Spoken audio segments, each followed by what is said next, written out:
اور اس میں وسعت اور گہرائی پیدا ہو گئی۔ اقبال نے اردو شاعری میں مختلف جہات سے اضافہ کیا۔ انہوں نے زبان کو جس فنکارانہ انداز سے برتا، اس سے اردو شاعری میں نئے خیالات کے اظہار کی مختلف راہیں کھلی۔ نئی تشبیہات، استعارات اور تراکیب نے جگہ پائی۔ اس طرح اردو زبان میں نئے تخلیقی امکانات پیدا ہوئے۔ منظر نگاری اور محاکات میں اقبال اپنے قلم سے وہی کام لیتے ہیں جو ایک مصور اپنے منہ قلم سے لیتا ہے۔ کہیں کہیں ثقیل الفاظ بھی استعمال کرتے ہیں، لیکن وہ کلام کے ترنم اور جوش بیان کے باعث طبیعت پر گرا نہیں گزرتے۔ فارسی اور عربی کے الفاظ کا بے تکلف استعمال ان کی شاعری کا خاص وصف ہے، لیکن وہ اس سے کلام میں زور پیدا کرنے کا کام لیتے ہیں۔ اقبال نے اپنی شاعری کو اپنے خاص پیام اور تعلیمات کا ذریعہ بنایا تھا۔ ان کی تمام تر فکر میں حرکت و عمل کا فلسفہ کار فرما ہے، جس کو انہوں نے فلسفہ خودی کے نام سے پیش کیا ہے۔ اقبال کو قومی اور مذہبی مسائل سے خاص دلچسپی رہی ہے۔ مادیت اور مغربیت سے اجتناب کے خیالات بھی ان کے یہاں کار فرما ہیں۔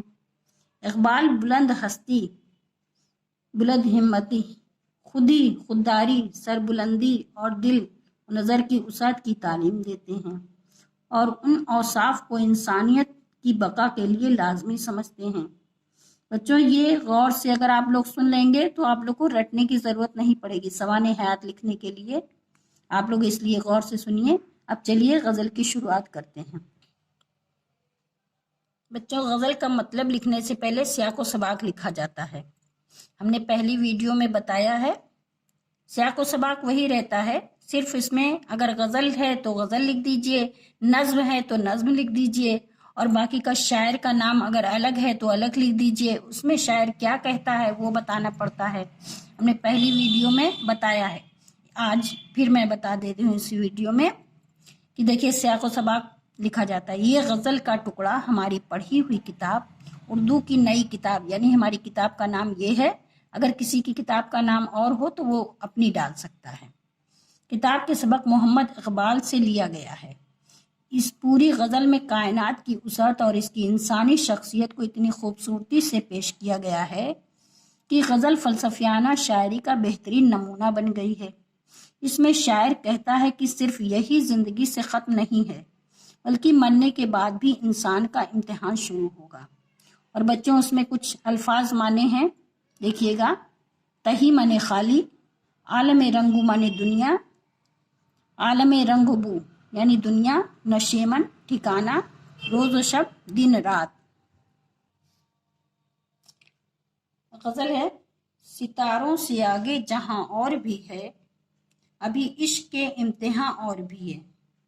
اس میں شاعر کہتا ہے کہ اس بات کا یقین انسان کو رکھنا چاہیے کہ مرنے کے بعد بھی زندگی ہے، اس کا سلسلہ کبھی ختم نہیں ہوگا۔ صرف دنیاوی زندگی نہیں ہے، اس کے بعد مرنے کے بعد بھی انسان کا امتحان ہوگا۔ تہی زندگی سے نہیں یہ فضائیں، یہاں سینکڑوں کارواں اور بھی ہیں۔ تہی زندگی یعنی یہی زندگی جو ملی ہے انسان کی زندگی، اسی سے یہ ہنسی خوشیاں اور فضائیں ختم نہیں ہیں۔ یہاں سینکڑوں کارواں اور بھی، مطلب سینکڑوں کارواں اور بھی ہیں، یعنی یہ کارواں جو زندگی کا انسان ہے وہ آتا ہے اور جاتا ہے۔ انسان یہ کبھی ختم نہیں ہوتا، انسان ایک طرف سے جاتا ہے اور دوسری طرف سے آتا ہے دنیا میں۔ یہ دنیا اتنی جلدی ختم ہونے والی نہیں ہے۔ قناعت نہ کر عالم رنگ و بو پر، چمن اور بھی آشیاں اور بھی ہے۔ شاعر کہہ رہا ہے، اے انسان، اسی جو عالم رنگ و بو یعنی اس دنیا پر قناعت نہ کر، اپنے آپ کو صبر اسی پر نہ کر کہ مطلب یہی دنیا یہیں سے ختم ہو جائے گا تو سب کچھ ختم ہو جائے گا، یہ نہیں ہے۔